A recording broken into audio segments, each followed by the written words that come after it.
Bola 2-3 yosh hali gapirmaydi. Bu ko'pincha zarari bo'lishi mumkin. Agar bola tushunsa, lekin gapirmasa, zarari ehtimoli yuqori bo'ladi. Bola gapirmaydi va tushunishi ham sust. Bu ZPRR, ya'ni psixo-nutqiy kechikishi bo'lishi mumkin. Bu yerda nafaqat nutq, ya'ni fikrlash, idrok qilish ham kechikadi. Bola ismiga javob bermaydi, ko'zga qaramaydi, yolg'iz o'ynaydi.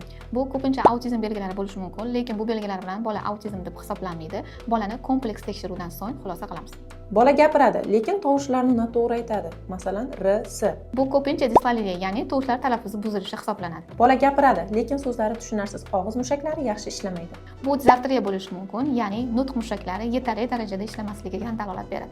3-4 yoshdan oshgan, lekin deyarli so'zlar yo'q. Bu alariya belgisi bo'lishi mumkin, ya'ni nutq markazidagi rivojlanishlarning kechikishi. Bola 6 yoshgacha oldin gapirgan, keyin nutqi yo'qolgan.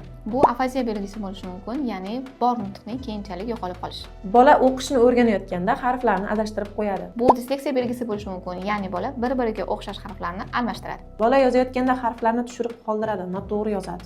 Bu disgrafiya, ya'ni yozuv buzilishi hisoblanadi. Erta tekshiruv osonroq tuzatish. Farzandingizni vaqtida ko'rikdan o'tkazing.